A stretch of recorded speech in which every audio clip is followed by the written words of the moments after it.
ফেসবুকে যারা নতুন কন্টেন্ট ক্রিয়েটর এবং পুরাতন কন্টেন্ট ক্রিয়েটর আছেন সবাই এখানে ভিডিও আপলোড করে থাকে।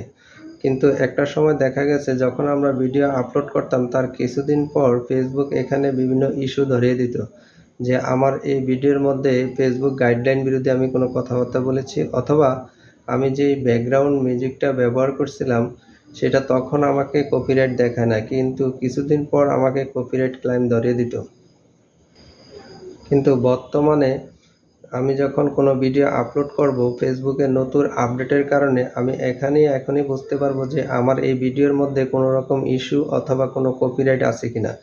ফেসবুকের এই নতুন আপডেটটা বর্তমানে খুবই একটা ভালো সিস্টেম, যার কারণ হচ্ছে আপনি ভিডিও আপলোড করার সাথে সাথেই আপনি দেখতে পারবেন যে আপনার ভিডিওতে কোনো রকম কপিরাইট আছে কিনা বা ফেসবুক গাইডলাইন বিরোধী কোনো কথাবার্তা বলেছেন কিনা। চলুন সেটা কিভাবে দেখবেন আপনাদেরকে আমি মোবাইলে স্ক্রিনের মাধ্যমে দেখিয়ে দিচ্ছি। যে যেখান থেকে এই ভিডিওটা দেখছেন অবশ্যই শেয়ার করে আপনার টাইমলাইনে রেখে দিবেন, পরবর্তীতে আপনার কাজে আসবে। চলুন আমরা মোবাইল স্ক্রিনের মাধ্যমে সেটা দেখিয়ে দিচ্ছি। এখান থেকে প্রথমে আমাদের ফেসবুক অফিসিয়াল অ্যাপসটা ওপেন করে নিতে হবে। ওপেন করার পর এখান থেকে আপনারা চলে যাবেন এই যে প্লাস আইকনে একটা ক্লিক করবেন। প্লাস আইকনে ক্লিক করার পর এখান থেকে আপনারা চলে যাবেন এই যে পোস্ট, এই অপশনটার উপরে একটা ক্লিক করবেন। এই অপশনে ক্লিক করার পর এখান থেকে আপনারা যে কোনো একটা এই যে ফটো অবলিক ভিডিও এটার উপরে একটা ক্লিক করে এখান থেকে আপনার একটা ভিডিও অথবা ফটো যে কোনো একটা সিলেকশন করে নিতে হবে। তো এখান থেকে আমি এই যে এই বড় লং ভিডিওটা আমি সিলেকশন করে নিলাম।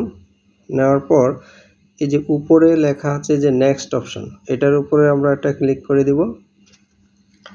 ক্লিক করে দেওয়ার পর এখানে উপরে যে অ্যাড টাইটেল অর্থাৎ অ্যাড টাইটেল ডেসক্রিপশন অর্থাৎ ভিডিও সম্পর্কে আপনি এখানে টাইটেল বা ভিডিও রিলেটেড যেগুলো লেখেন হ্যাশট্যাগ এখানে এগুলো দিবেন। দেওয়ার পর আপনারা একটু স্ক্রল ডাউন করে নিচে যাবেন। নিচে যাওয়ার পর এখানে লেখা আছে যে কপিরাইট চেকিং, অর্থাৎ এখানে আপনার ভিডিওটা যে পোস্ট করলেন এখানে আপনি এখনই চেক করে নিতে পারবেন আপনার এই ভিডিওর মধ্যে কোনো কপিরাইট আছে কিনা। তার জন্য এই যে এখানে লেখা আছে চেক কপিরাইট ইস্যু, এই অপশনটা অন করে দিতে হবে। এই অপশনটা অন করে দেওয়ার পর উপরে আমাদের লেখা আছে যে ডান অপশন, এই ডান অপশনের উপরে একটা ক্লিক করে দিবেন। দেওয়ার পর এখান থেকে যদি ডান অপশনে ক্লিক করে দেওয়ার পর আপনি আপনার এই ভিডিওর মধ্যে কোনো রকমের কোনো ইস্যু অথবা কোনো রকম কপিরাইট আছে কিনা সেটা চেক করে তারপরে ভিডিওটা আপলোড হবে। অর্থাৎ আগে যখন আমরা ভিডিও আপলোড করে দিতাম কিন্তু তখন কোনো চেক করার সুযোগ ছিল না, তাই কিছুদিন পর ফেসবুক আমাদের কপিরাইট ধরিয়ে দিত। কিন্তু এখন চেক করে এই যে শেয়ার অপশনে ক্লিক করলে আপনার ভিডিওটা আপলোড